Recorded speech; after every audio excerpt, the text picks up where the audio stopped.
Sa wakas, tuluyan nang nakapasok sina Paulo sa mansyon ng mga Del Fierro. Nakayakap pa rin si Elena kay William. Ayaw niyang humiwalay sa asawa. Walang makakapaghiwalay sa kanilang dalawa. As I've said earlier, pag-aari na ito ng mga laksamana. You may leave immediately. Mahinahong sabi ni Paulo. Hindi niya alam kung bakit ginagawa ito ni Evelyn sa mga bata. Wala silang kasalanan pero sila ang nagdurusa ngayon. But he already promised that she will support Evelyn all the way hanggang maabot na nito ang tuktok ng paghihiganti. Umaasa si Paulo na kapag nangyari na ito ay tumigil na si Evelyn. What? Pumunta kayo rito sa mansion without an early notice. Tapos ngayon din ay kailangan namin umalis. Galit na tanong ni William. The fight is getting intense at hindi niya alam kung maipapanalo ba niya ang laban. Wala ang kanyang mommy at daddy kung kailan kailangan nila ang mga ito. We did. We sent an early notice to your parents. At ngayon nga ay kailangan nyo nang umalis. Paliwanag ni Paulo. That's insane. Kinuha ni William ang cellphone sa kanyang bulsa at tinawagan ang kanyang mommy. Pero out of coverage area ito. He did the same and call his dad. But it's also out of coverage area. What the? Galit na sigaw ni William. Calm down, Liam. Tito Paulo, pwede bang bukas na kami umalis? Kailangan pa naming mag-impake. Pakiusap ni Elena. Pwede naman, but you need to stay, Elena. Si William lang ang aalis bukas. You should wait for your mom to come tomorrow para kunin ka at dalhin sa mansyon ng mga laksamana. Mahabang paliwanag ni Paulo. Ano? Bakit? Tulad ng sinabi ko ay hinding-hindi ko iiwan si William. Pakisabi yan kay mama. Si Elena na kinakabahan. Ayaw niyang kunin siya ng mga ito nang sa pilitan. Kung manlaban si William ay baka mapahamak ito at hindi niya kakayanin. Kung may mangyaring masama sa asawa, within, you two must live now. But I'm not that heartless. I'm giving you 1 hour to pack all of your things. Paliwanag ni Paulo. Okay na yan, thanks Tito Paulo. Pasasalamat ni Elena. Tayo na Liam. Panipi. Hinila na ni Elena si William. Pero ayaw nitong humakbang. Bakit? Nagtatakang tanong ni Elena. Hindi tayo aalis, Elena. Malay ba natin kung totoo ang manga pinagsasabi ng lalaking yan? Sagot ni William. Napatingin naman si Elena kay Paulo na may pagtatanong. Napailing si Paulo dahil napaka-inosente ni Elena. Kung hayaan na lang sana ni Evelyn ang mga ito na mamuhay ng masaya at tahimik. Pero ayaw nito at gustong pahirapan talaga ang lahat. It's legal, William. Kasama ko ang aming mga lawyers. Pumalakpak si Paulo at nagsilabasan ng 4 na kanpanilyang abogado ng mga laksamana. May inilabas ang mga ito na papel at ibinigay kay William. This is crazy. Galit na sigaw ni William na halos punatan na nito ang papeles na hawak. Bakit? Nagtatakang tanong ni Elena. My mom and dad gave this mansion willingly. Malungkot na sagot ni William. Tayo na Liam, bumalik na lang tayo sa una nating bahay, sabi ni Elena. Wala silang nagawa kundi ang impake at lisanin ang Del Fierro Mansion. Bumalik sila sa dating bahay kung doon sila unang tumira. Malinis pa rin ito at namumukadkad pa rin ang mga bulaklak na ipinilagay ni William noon. Maliwanag na rin sa loob ng bahay dahil nakabukas na ang mga kurtina. Hindi katulad noong dati. Ngayon, ay magkatabi at magkayakap na. Natulog sa iisang higaan sina Elena at William. Ayaw nilang maghiwalay ni isang minuto. Man, Liam, huwag ka masyadong malungkot. Alam kong babalik din sa atin ang Del Fierro Mansion. Sabi ni Elena na nakapikit at nakayakap kay William. Hinaplos naman ni William ang buhok ni Elena. Kahit anong mangyari ay hindi sila maghihiwalay. Yan ang pangakong binitiwan nila sa isa't isa. Hanggat kaya niya ay protektahan niya si Elena. It's okay, Elena. Huwag mo masyadong isipin ang mga nangyari ngayon. Magpahinga ka na at maaga pa tayo sa hotel bukas, sabi ni William. Napagod nga ako sa kakasigaw kanina. Hehe, sabi ni Elena at humigpit pa ang pagkakayakap kay William. Ang hindi alam ni Elena na sobra pa sa 100% ng pagpipigil sa sarili ang nadarama ni William sa mga oras na ito. Mahal niya si Elena at ayaw niyang magulat ito kung aangkinin niya itong bigla. Iginagalang niya si Elena at handa siyang maghintay kung kailan ito magiging handa na ibigay ang pagkakabe sa kanya. Matulog ka na, Lil, good night, sabi ni William at hinalikan ang kanyang noo. Kahit ang dami ng nangyari ay nanatiling matatag ang mag-asawa. Nakatulog silang magkayakap. Kinabukasan ay pumasok na sila sa hotel. Ngunit nagulat na naman sila nang makita si Paulo. Ano na naman ang ginagawa mo rito? Galit na tanong ni William. The hotel is already owned by Laxamanas. Seryosong sagot ni Paulo. At hindi niya nakontrol ang kanyang galit. Bigla niyang hinila ang kwelyo ni Paulo at hinayaan lang siya nito. Ano pa ba ang gusto niyang kunin ha? Kinuha niya na ang lahat. Siguro naman ay masaya na si Mama. Galit na sabi ni William. Hindi naman alam ni Elena kung ano ang gagawin. Kahit si William na ang kanyang pinili ay guilty parent siya, mga kasalanang pinaggagawa ni Evelyn dahil ina niya ito. I'm sorry to tell you but Lucian wants it all, nalungkot na sagot ni Paulo. You may leave now, pagtataboy nito kina Elena. Bakit? Bakit ayaw tumigil ni Mama? Sigaw na tanong ni Elena. Paano na sila ngayon? Tanong naman niya sa kanyang isipan. Napabuntong hininga naman si Paulo. I don't know, Elena, but your mom said that you can stay basta hiwalayan mo si William, sabi nito. Nagalit naman si Elena. Sumusobra na ang kanyang mama. I want to talk to her, seryosong pakiusap ni Elena. Sure, she's waiting for you. Anytime on the 7th floor, room 216. Sagot naman ni Paulo. Mabilis na nagtungo si Lali sa elevator at iniwan sina William at Paulo. Kailangan niyang kausapin ng masinsinan ang kanyang mama. Elena, sigaw ni William. Ngunit hindi siya pinansin ni Elena. You can't go yet. Biglang nagsalita si Paulo sa likuran ni William.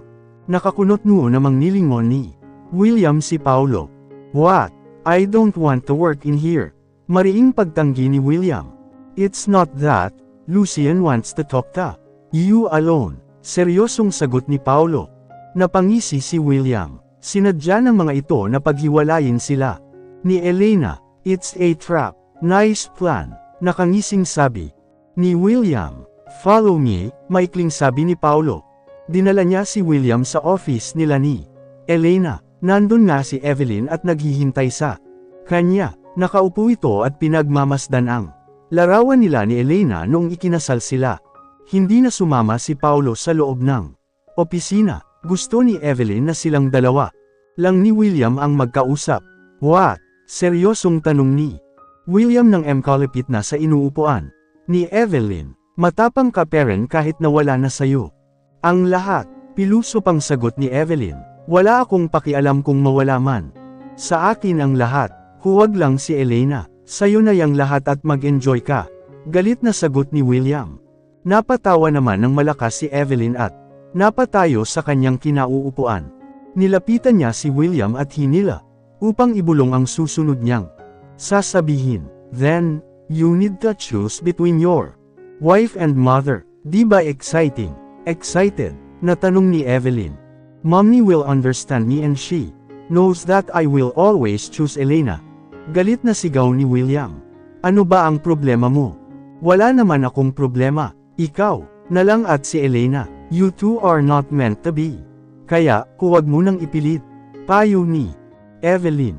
We are soulmates and we are meant to be with each other. Huwag mong idamay si Elena sa magulo mong buhay at love life. Galit na talaga si William at hindi niya na mapigilan ang pagtaas ng boses. As much as possible ay iginagalang parent niya si Evelyn dahil mama ito ni Elena. Pero sinasagad nito ang pasensya niya. Soulmates, nagpapatawa ka. You only need to choose between Elena and your mother. She's dying because of cancer at wala na siyang pera upang may pagamot ang sarili sa ibang bansa. Would you let her die? Nakangiting tanong ni Evelyn. Yung ngiti niya ay ngiti ng isang demonyo. What? Hindi ka ba titigil kakasabi ng mga Kasinungalingan.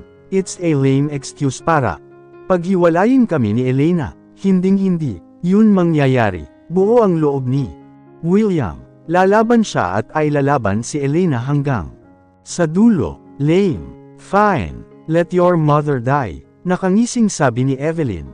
But, may pabitin na pahabol pa ito. If you ever change your mind, feel free to contact me, at binigyan niya si William ng kanyang calling card. Hindi ito tinanggap ni William at napangisi lang kay Evelyn. Talagang matigas ka. I'm telling you na. Hirap na ang mommy mo as of this moment. Why don't you visit her? Hamon ni Evelyn. It's none of your business. Stay away from me. Kahit kailan ay hindi ko isusuko. Si Elena, sigaw ni William. Fine. Tingnan lang natin kung kaya bang iligtas ng pagmamahal niyo ni Elena ang iyong mommy, sigaw ni Evelyn at iniwanan si William. Ngunit bago ito umalis ay pinindot muna nito ang remote ng TV na nasa kanyang harapan.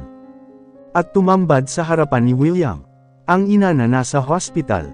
Mommy, nag-aalalang sigaw ni William.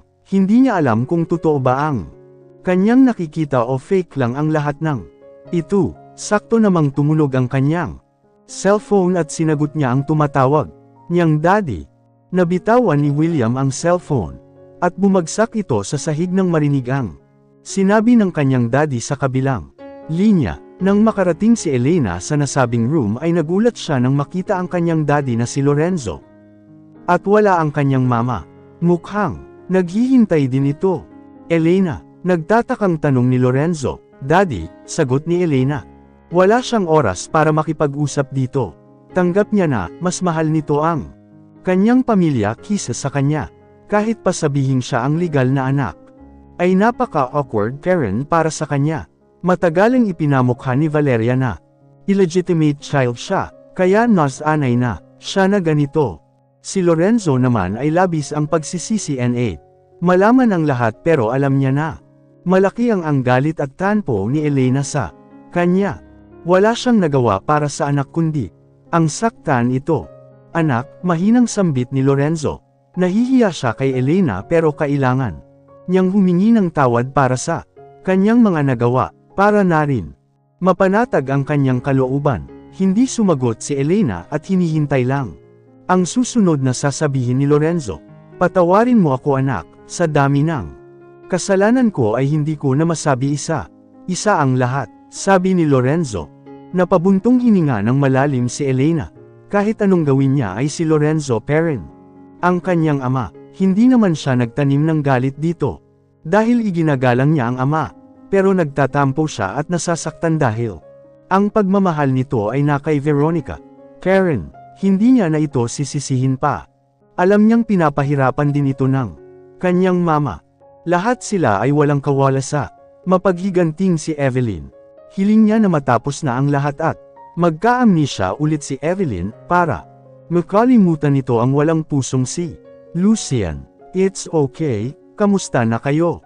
Tanong ni Elena. Napailing na lang si Lorenzo. Hindi niya masabing okay siya dahil hindi naman okay ang buhay niya ngayon. Still surviving. Pero si Veronica ay hindi ko na makita sa bahay.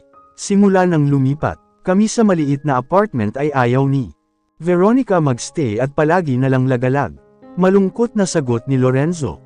Ano, bakit kayo lumipat? Anong nangyari sa Zamora Mansion? Sunod na tanong ni Elena. Ang buong akala niya ay ang negosyo lang ni Lorenzo ang bumagsak. Hindi niya akalain na wala na itong matitirhan tulad nila, at isa lang ang may pukana nito. Ang mama niya. Si Evelyn na ang nagmamay-ari ng bahay. Elena, ang pinaghirapan ng mga magulang ko na mansion ay nawala na lang sa isang iglap. Hindi ko man lang naprotektahan. Naiiyak na sagot ni Lorenzo. I think I deserved all of this. Ang tunay ko ngang anak ay hindi ko naprotektahan. Ang mansion pa kaya. Patawarin mo ako Elena. Pinipigilan ni Lorenzo ang mapaiyak. Ayaw niyang maging mahina sa harapan ng anak. Gusto niya na manatiling matigas ang kanyang imahe sa alaala ni Elena. No dad, don't think all of it. I already forgive you, alam kong makakapagsimula. Kap ang muli, magaling ka sa negosyo. May naipon ako pero konti lang. Pwede mo yun gamitin as a start. Offer ni Elena. Biglang tumanda ang kanyang daddy at napanat pa ito dahil sa sobrang stress. Kahit hindi siya importante sa daddy niya, ay okay lang basta hindi lang bumagsak ang kalusugan nito. Hindi nakasagot si Lorenzo nang biglang dumating si Evelyn at sumingit sa kanilang usapan. Are you insane? Matapos kang pahirapan ng tinatawag mong daddy ay papahiramin mo talaga siya. Galit na tanong ni Evelyn. Evelyn, can we talk? Pakiusap ni Lorenzo. Bakit hindi? She's my father. At hindi ako katulad mo na mapaghiganti. Naiinis na sagot ni Elena. It's okay Elena, pwede ka bang makausap? Evelyn, muling pakiusap ni Lorenzo. Pumasok si Evelyn sa loob at isinarado ang pintuan. I'm not Evelyn, I'm Lucian. Molditang, sagot ni Evelyn. Okay, we can talk but with Elena, gusto kong ipamuka sa kanya na ang pamilya mo parent ang priority. Kahit si Elena pa ang tunay mong anak. Sumabat ni Evelyn. Mama, saway ni Elena. It's not like that Lucian. Bumagsak ang kalusugan ni Valeria. Hindi niya kakayanin ang magtagal pa sa kulungan. I'm here para makiusap. Please, let her go. Pakiusap ni Lorenzo. Tahimik lang si Elena. Gusto niyang mag-usap ang dalawa but she have no choice kundi ang marinig ang kanilang pinag-uusapan. Ha, the drama queen will always be good in acting. At ikaw na utu-utu ay madaling paikutin. Galit na sagot ni Evelyn. It's real, Evelyn. Please, ito lang ang magagawa ko para kay Valeria. Please, let her go. Release her. Kahit ilang beses siyang makikiusap ay gagawin niya. Alam niyang niloko lang siya ni Valeria na anak niya si Veronica, but he can't abandon her. She is still her wife at madami din itong nagawa para sa kanya. Noong kinailangan niya ito ay lagi itong nagbibigay at ngayon ay bumagsak ang kalusugan ni Valeria dahil ayaw nitong kumain. Lugmok na rin ang negosyo ng kanyang mga magulang at ayaw niyang tanggapin. Napulubi na siya. Hindi ito matanggap ni Valeria kaya nawalan ito ng gana sa lahat ng bagay. My answer is still no. I don't care kung ano ang mangyari sa kanya. Tulad ng wala siyang pakialam na nahulog ako sa bangin. Mabulok siya sa bilangguan. Galit na sagot ni Evelyn. Nagdurusa na nga ang tao. Ano pa ba ang gusto mo? Hindi nakatiis si Elena at sumingit sa usapan ng mga magulang. Wala, magdusa siya because she deserves it. That's simple. Wala akong pakialam. Sigaw na sagot ni Evelyn. Umalis ka na Lorenzo kung yan lang naman ang sadya mo. Pero kung ibebenta mo ang lupain mo ng mga saging ay ibang usapan. Na yan, kahit doblehin ko ang bayad ay walang problema, tusong sabi ni Evelyn. Napanatag naman si Elena dahil may yaman pa pala na natitira ang kanyang daddy kahit papaano. No, that land ay para kina Veronica at Elena. Hinding-hindi ko ito ipagbibili kahit anong mangyari. Mariing pagtutol ni Lorenzo. Nagulat naman si Elena sa narinig. May malasakit pala ito sa kanya. At nasupalpal si Evelyn sa pag-aakalang walang pakialam si Lorenzo kay Elena. Oos, kahit ba ang kapalit ay ang paglaya ni Valeria? Nakangising tanong ni Evelyn. Naiinis na talaga si Elena sa kanyang ina. Napakatuso ng mukha nito ngayon at malayong malayo sa mama niyang si Evelyn noon.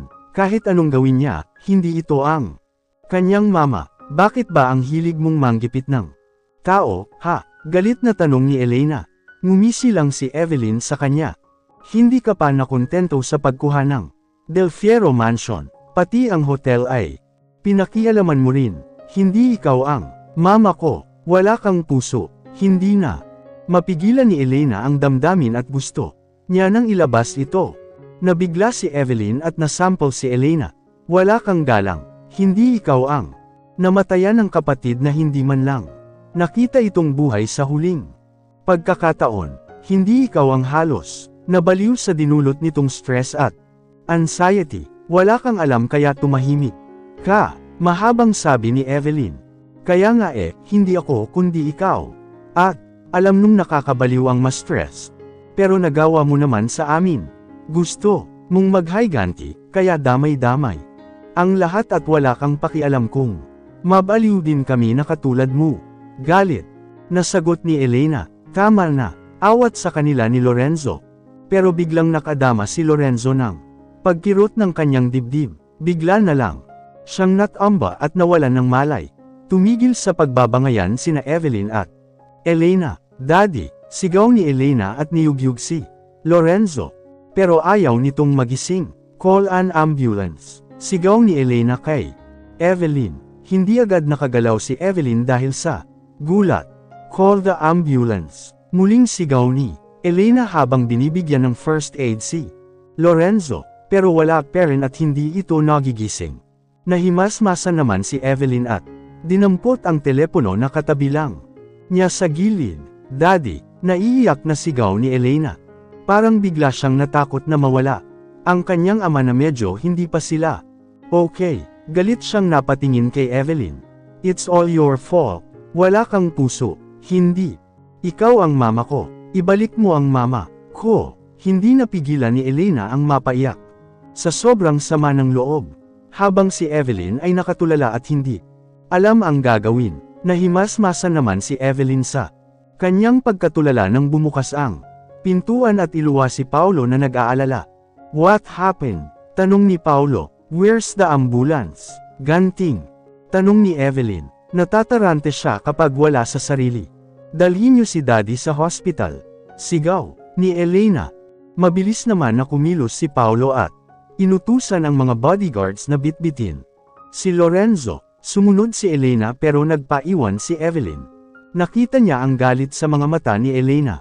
At bigla siyang natakot. Galit sa kanya ang anak. Am I a bad mother now? Wala sa sariling tanong ni Evelyn. Are you okay? Hindi sumagot si Paulo. At nagtanong din. I'm not okay. I'm not okay ever since. Sigaw ni Evelyn at biglang nanginig ang kanyang katawan. Let's go home, you need to rest. Sabi ni Paulo. Ngunit hindi siya narinig ni Evelyn at tila may sarili itong mundo. I'm a bad mother, bulalas ni Evelyn. Napabuntong hininga si Paulo. He has no choice, kundi ang tusukin na naman si Evelyn upang makapagpahinga ito. Lately, her sickness is getting worse dahil na rin sa mga pinaggagawa nito at ayaw namang tumigil. Mas mabuti pa siguro na may amnesia si Lucian at maging si Evelyn na tahimik ang buhay kahit maraming nang aapi, kaysa makita niya ito sa ganitong kalagayan. Samantalang sa ospital naman ay nandun si Elena. Nag-text na siya kay William pero walang reply. Ligtas naman ang kanyang daddy na si Lorenzo. Yun lang ay comatose ito. Hindi. Iniwan ni Elena si Lorenzo hanggang mailipat ito sa kanyang private room. May pera pa naman siya para magstay. Ang ama sa private room. Gusto niyang gumaling kaagad ito. Dumating si William na saktong paalis si Elena. Gusto niyang puntahan si Valeria upang ipaalam ang nangyari kay Lorenzo. Hindi alam ng daddy niya kung nasaan si Veronica kaya mahirap ito makita.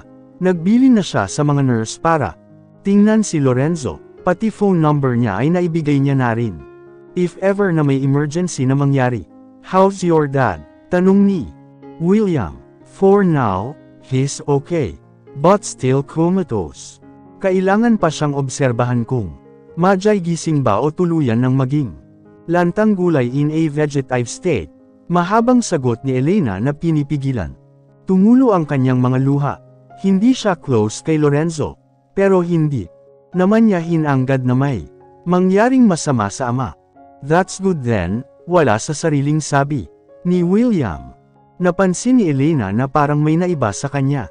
Bunga lang siguro ng stress sa negosyo at sa mama niya na walang ibang ginawa kundi ang maghayganti. Isamahan mo ako Liam, pupuntahan ko si Tita Valeria sa kulungan upang ipaalam ang nangyari kay Daddy. Pakiusap ni Elena. Napabuntong hininga naman ng malalim si William at hinagod ang kanyang noo. I'm sorry Lil, I can't be with you today. May aasikasuhin ako, tanggini. William. Nagtaka naman si Elena dahil ito ang unang beses na tinanggihan siya ni William. Baka sobrang stress na ito at ayaw niyang dagdagan pa. Okay na siyang pumunta na mag-isa. Are you okay? Maya-maya ay tanong ni Elena. Yes, I'm fine. Don't worry. May importante lang akong gagawin. Paliwanag naman ni William na pilit. Ang ngiti, dama ni Elena na hindi okay. Pero ayaw naman niyang sakalin si William at ipilit na samahan siya. Baka may importante talagang gagawin. Ito, biglaan ang nangyari, na sa isang araw lang ay bigla silang naging mahirap. Madaming dapat asikasuhin. Pagkatapos niya sa kanyang ama ay tutulungan niya si William. Okay Liam, text na lang kita mamaya. Follow ni Elena. Wait, sabay na tayong lumabas. Habol ni William at hinawakan ang kamay ni Elena. Magkahawak kamay silang naglakad at nang nasa labas na ay binitiwan ni William ang kamay ni Elena. Mag-ingat ka Lil, text mo kaagad ako. Bili ni William at nagsimula ng humakbang papalayo. Si William ay papunta sa kaliwang direksyon habang siya naman ay sa kanan. Humakbang na rin si Elena at hindi na lumingon pa. At hindi alam ni Elena kung bakit ang bigat ng kanyang dibdib. Pakiramdam niya ay naghiwalay sila ni William. Masakit at may kirot ang isiping ito. Hindi rin niya alam kung bakit nalungkot siyang bigla. Nagulat si Elena nang makita ang kalagayan ni Valeria. Tama nga ang sinabi ng kanyang daddy. Butot balat na lang si Valeria at halos hindi mo na makilala. Sa sobrang kapayatan ni Valeria ay baka matamba ito sa isang pitik lang. Nagulat din si Valeria nang makita ang kanyang bisita na si Elena pala. Elena, mahinang tanong ni Valeria. Tita Valeria, maupo muna kayo. Magalang na sabi ni Elena at Ainal alayan sa pag-upo si Valeria ng dahan-dahan. Ano ang ginagawa mo rito? Nagtatakang tanong ni Valeria. Nagdalawang isip si Elena kung sasabihin ba niya ang totoo. But in the end ay napagpasyahan niyang may karapatan si Valeria na malaman ang nangyari sa kanyang daddy. Si daddy, simula ni Elena. Pinapante ka ba ni Lorenzo dito? Bakit? May pinapasabi ba siya? Nasaan si Veronica? Sunod-sunod na tanong ni Rina na biglang hiningal. Inilapag ni Elena ang dalang mini chocolate cake sa lanisa at ibinigay ang tubig kay Valeria matapos niya itong buksan. Uminom naman si Valeria at gamaan ang pakiramdam nito. Bakit hindi muna kayo kumain tita? Valeria, mahaba pa naman ang visiting hours. Suhestyon ni Elena. Okay na ako sa tubig. Please continue. What you're saying, sigat ni Valeria. Si daddy, inatake kanina at comatose. Ngayon at nasa ospital, nabubulol na, sabi ni Elena. Napatayo si Valeria sa sobrang gulat. Majay gising ba siya? Muling tanong ni Valeria na pinipigilan ang pagiyak. Under observation pa. Andito ako upang ipaalam sa inyo dahil kayo ang asawa ni Daddy, paliwanag ni Elena. Biglang hinawakan ni Valeria ang kamay ni Elena.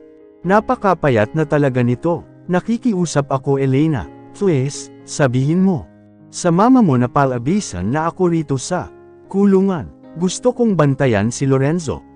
Tuluyan ang napaluha si Valeria kahit anong pigil niya. Si Elena ay hindi naman malaman ang gagawin. Nakakaawa tingnan si Valeria. Hindi ko alam kung matutulungan ko kayo, Tita Valeria. Ibang-iba na si Mama. Ngayon, hindi tulad ng dati. Mahirap siyang pakiusapan. Malungkot na sagot ni Elena. I know, but could you give it a try? Muling pakiusap ni Valeria. Sumang-ayon si Elena upang huwag nang malungkot at mag-alala si Valeria. Sige po, susubukan ko. Sagot ni Elena. Aalis na ako Tita Valeria dahil pupuntahan ko pa si Mama sa kanilang bahay. Follow ni Elena. Bago pa man siya tumalikod ay nagsalita si Valeria. Salamat Elena, sa lahat ng kasamaang ginawa ko sa iyo ay mabait ka parents sa akin. Patawad, mahinang sambit ni Valeria na umiiyak. Nilapitan ni Elena si Valeria. Sino ba siya upang hindi magpatawad? Na, karma at nagdurusa na ngayon si Valeria. At ayaw niyang dagdagan ito. I already forgive you Tita Valeria. Wala akong sama ng loob sa inyo. Huwag na kayong umiyak. Babalik ako at babalitaan kita, sabi ni Elena na naiiyak na rin pero pinigilan niya. Napangiti si Valeria at naibsan ang dinadala ng marinig ang mga sinabi ni Elena. Kahit kailan ay hindi naghangad si Elena ng masama sa kanyang kapwa. Handa siyang magpatawad dahil labis ang pagsisisi ni Valeria. Susunod niyang pupuntahan ay ang matayog na mansyon ng mga Laksamana. Hindi niya lubos maisip kung gaano kayaman ng kanyang ina at ang pamilya nito, pero kung ganito rin lang naman ang mangyayari na nilamon ng galit ang kanyang mama ay huwag na lang. Mas pipiliin pa niya na maging mahirap at magdusa basta ang kasama niya ay ang mama niya na malambing at mabait. Napatingin si Elena sa magandang mansyon ng mga Laksamana. Kung ikukumpara ay baliwala lang ang Zamora Mansion at Del Fierro Mansion. Dito, her mom grows up with a golden spoon in her mouth. Kaya, kung makaasta at lock down ito ay ganun-ganun na lang. Pinindot ni Elena ang doorbell. Alam niyang may camera sa labas at alam na ng mga ito na siya ang bisita. Maya-maya lang ay bumukas ang gate at si Paulo ang bumati kay Elena. Nagtataka ito kung ano ang sadya ni Elena. At nagpunta pa talaga sa Laksamana Mansion. Bakit nandito ka Elena? Nagtatakang tanong ni Paulo. Gusto kong makausap si mama. Importante nito. Seryosong sagot ni Elena.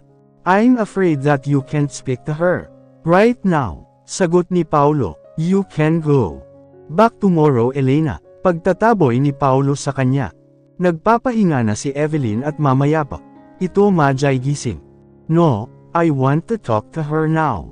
Maghihintay ako sa loob kung kailan siya available na kausapin ako. Giit ni Elena. Hindi pwedeng ipagpaliban ang araw na ito. Kailangan makalabas ng kulungan si Valeria. She's sleeping at mamaya pa siya madyay gising. Paliwanag ni Paulo. I don't care, maghihintay ako rito. Sagot ni Elena. Napailing na lang si Paulo. Ano pa ba ang aasahan niya? Like mother, like daughter. Parehas matigas ang mga ito. Okay, I'll give you something to drink and eat.